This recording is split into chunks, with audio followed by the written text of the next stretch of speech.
Hello people, how are you today?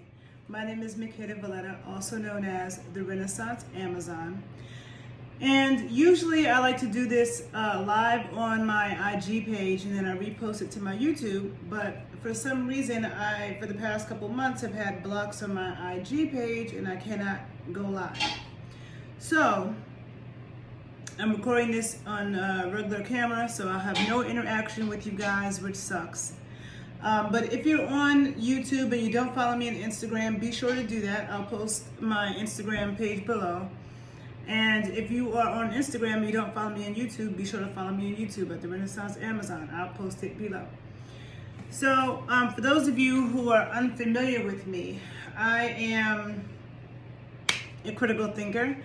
I am a trainer, a nutritionist, a dancer, sacred sexual educator, but I'm very much into holistic health, okay?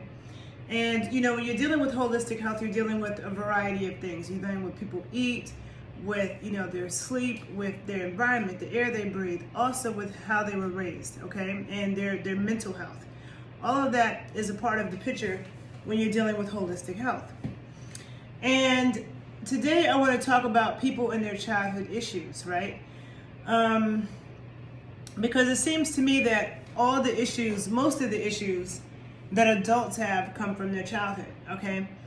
So for example, when I see so many women, you know, getting surgery, getting plastic surgery because they said that they got made fun of when they were a kid, right? To me, I think that's crazy because I'm like, everybody got made fun of as a kid.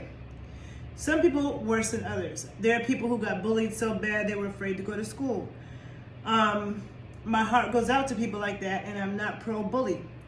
But I think that one of the lessons to be learned in being bullied is that you have to learn to fight back. Bullies usually know who they can target. And some of the greatest stars and most successful people in the world were bullied as kids, and that inspired them and motivated them to be extra great. I know Prince was bullied really bad, and look what he became. So it's about how you can transform energy. We can't always help, you know, what people do, okay? But, you know, even if you're not bullied, every kid gets made fun of to an extent. It's like a rites of passage as a child, right? And it should toughen us up. You have to put things into context. Now, there's a difference between extreme traumatic abuse and sometimes some of the things that I hear people have issues with from their childhood or with their parenting. Sometimes I think some people could be a little bit too sensitive. But at the same time, we know that there's no perfect formula for parenting. No matter how somebody is, you know, no matter what they do and they're doing the best they could do with what they know, there could still be negative consequences, and nobody knows until their kids grow up and you see how they are. But I hear a lot of criticism of, like, you know, single moms, for example. Okay, let's say in the Black community. Okay, I don't know if other communities have this complaint, but I'll say in the Black community, I hear a lot of people saying that a lot of Black men, sorry, talking to the camera drains my energy, I swear. But I hear a lot of talk in the Black community that single Black moms who are raising Black boys are making them too soft, right? And I hear this blame. And to me, it's kind of weird because I'm like, well, you know, we know that a boy and a girl, they need their father, right? I grew up in the house of both of my parents. Both of my parents brought different aspects to the table. I can't imagine just being raised by my mom alone or just by my dad alone because they balance each other out in different ways, right? But if the father is not there and the mother's doing the best she can, you know, I feel like it's unfair to kind of place blame on her. Instead, it's like place the blame on the father who wasn't there. Now, granted, there are women who keep their children from the father, but there's a lot of situations where you have fathers who just don't do what they're supposed to do. And most of the people who I know who didn't have a father when they grew up, it wasn't because the mom was keeping them from the man. It was just because the man was irresponsible. He just didn't take it seriously. He had all these different baby mamas and secret families, okay? So that is not, you know, there's a lot of that type of behavior. And men who just, you know, walked away from responsibility. So there's, that absence is going to do something to the child, and a lot of times these boys end up resenting black women because of it, and it's very weird to me. Like you would see a lot in hip hop, black men who were raised by single black moms, and they had this hatred towards black women, and it's like, dude, how do you feel about black men? Your black father, because actually your black mother doesn't represent all black women. Your black father doesn't represent all black men, right? But since you want to be mad that your dad left, you're mad at you're mad at black women. Okay, you have this animosity towards black women because you didn't have a daddy. Well, how do you feel about your dad? How do you feel about black men? Because your dad was the one that dropped the ball. So that psychology doesn't make sense to me. And I've been in relationships. It seems like almost every dude that I was in a relationship with had serious mommy-daddy issues. Okay? And I've seen people with shitty parents, whether it be a shitty mother who, may not have been in their life, may have been a drug addict and neglected them and left them. And it could have been that situation. Or the father, right? Who just decided to leave. And when that child sees that parent again, they idolize that parent. They could be grown, and that parent might have done nothing for them. But they will idolize the hell out of that parent, be up their parent's ass. But then people who actually do care about them in life, they'll treat them like shit. Which makes no sense. Because to me, I believe if your parent abandoned you, it wasn't there for you. Okay, especially when they could have been. It's one thing if they were a drug addict, you could say they're addicted to drugs, they weren't in their right mind, they were under control of a substance. But people whose parents who just walked away, fathers could have been there but decided to move across town or across the country and start another family or just ignore you. That's not love, okay? Somebody who does that, they don't love you. I don't care what anybody says.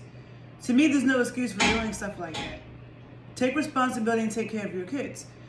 Just causing damaged kids like that, you don't do that when you actually love a kid, okay? And so I've been in relationships with men like this, and it's like this warped, it's like they have like mommy and daddy issues. They'll be in their 40s and 50s, and they still are upset at the world for what their mother or father did. And when I hear, it's funny because I was listening to some conversations lately where I was hearing some black men who were raised by single black mothers, and they were talking about how strict their mother was growing up, right? And how, their mother, beat them, or they didn't do a chore, so their mother beat them. And because of this, now they didn't, they had animosity towards black women, or they couldn't date dark-skinned women because their mother was dark-skinned and she was aggressive. And I'm hearing this from Caribbean people like Jamaicans, Haitians. Now we know Jamaicans are already rough, okay? They already have a rough culture. So sometimes you gotta put things into context. Some cultures, people are kind of rough off the rip. Like Chinese people are rough off the rip, right? But then I'm thinking when I hear these people talk about this, I'm thinking to myself, most people I know who had a father in the house, most people I know who grew up with both of their parents, and the father was in the house. The father was the one who was the one that you were afraid of getting a beating from. He was the one that usually had the bad temper, was always upset and yelling about something. He was the one that you were really afraid of if you didn't do what you were supposed to do. And fathers can be even more brutal disciplinarians than mothers in a lot of old school families and households. So to me, when I hear these, black men complaining about their mother being frustrated and having an attitude and yelling at them, I'm thinking to myself, well, if you grew up in a house with a father, he probably would have been doing the same thing and probably worse. And this is the reason why a lot of times you have grown men who grow up and they sometimes get into it with their dads, because the dad might be, the dads can be rough. I'm not saying all dads, but dads could be the rough ones. And then sometimes the son, he's a little boy, and then, he grows up and he's big and he gets tired of his dad's mouth and they might get into it. That happens. I've seen men who want to stay in shape just so their son can't get bigger and stronger than them. I hear people complaining about being raised by single moms and talking about how she brought men in the house, or maybe a man did something, or the man was abusing her and he tried to protect her. But I'm like, that can happen even with your biological father in the house. I've known people who lived in a house with both of their parents, and their biological father was beating their mother. And they wanted to have an ex like that. He wanted to kill his dad because of it. And his mother didn't protect him. She could have left. She was American. She was in New York. She was from New York. She had family in New York. He was Nigerian. He didn't have any family in this country. And she wanted to move her son and herself and her daughters away from that seriously abusive situation. She could have, but she chose not to. So that can happen with a single mom, or it can happen with a mother who's with your biological father. That can happen either way, right? And so I think though there's a difference between like abuse, like, you know, brutal abuse, and getting whipped as a kid. But we all know that everybody's different in how they interpret, you know, how things affect them. Somebody can raise 3 kids in the same house and they don't come out the same way, you know. But I think that these kids nowadays are super sensitive, you know. So I know a lot of people now don't hit their kids. They don't believe in yelling at their kids, but it had its place because kids need to be afraid of something, you know. So they feel like there's consequences if they don't do what they're supposed to do. You know, always being soft on them. They're going to be ridiculously ill prepared for the real world, and that makes me actually kind of nervous about what's to come when we get old, because these kids now, they'll like kill themselves just because somebody made fun of them at school. People weren't killing themselves back in the day because people were bullying them and making fun of them. Okay, so so I'm just gonna say that you have that aspect, but then you also have molestation, right, which is way too common. It almost seems like if you weren't molested as a child, you are a minority, okay? And that's sick and crazy to me. I don't understand why that's so common. I am, in my life, have heard many disturbing stories. I've heard stories of women telling their mother that their father or their stepfather or her boyfriend was touching them, and their mother might have encouraged it. The mother might have cursed her out. The mother might have said, your father is supposed to be the first one to ever touch you and get you. I've heard all kinds of disturbing things. And, you know, there's a lot of boys who are molested by older women. But boys don't seem to be too messed up about that. I have met a couple of men in my life who seemed like that really did bother them. One of them was so young, and he said he really didn't understand what was happening, and it was his mother's friend, which is so sick to me. But I've heard from so many men that when they were a boy or a teenager, they were messing with a grown woman. Or they were a little boy and they were messing with a teenage girl. I don't understand that because I've never been interested in that. When I was a teenager, when I was 14, I wasn't even looking at a 13-year-old, let alone a 9-year-old or an 8-year-old. And when I was grown, I remember being an assistant track coach at a high school in Long Island when I first graduated college. So the age difference between me and the seniors wasn't that big. And these boys in the team would flirt with me.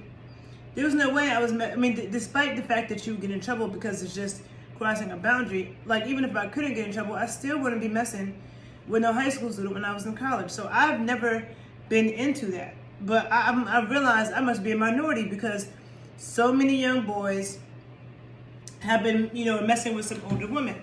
Okay, now boys don't seem to be too messed up from that, but they definitely seem to be messed up when a man touches them, right? But if we look at women, grown women touching little boys and teenage boys, if we look at that as molestation as well, then boys are being molested a lot as well, okay? And so, but regardless, you have a lot of that, you know, and I can't speak for that because that's not my reality. But I will say that kids who have sexual trauma, kids who were sexually abused, that seems to be the deepest trauma wound that people spend their whole life trying to get over, okay? And, you know, with me and the work that I do with Nani Eggs and the class that I've been teaching, I have, you know, learned a lot about trauma and women healing it and trying to dispel it.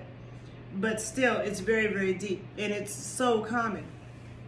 And so telling somebody to get over those issues, or, you know, that's like a lifelong journey, and that if somebody has issues because of something like that, that makes sense, okay? So I'm not judging or pushing that. But when it comes to people like, you know, you're raised by a single mom who did the best she could, she fed you, she made sure you went to school, you had clean clothes, and you're like, oh, she used to beat me, so now I can't date black women because of it. That sounds so ridiculous to me.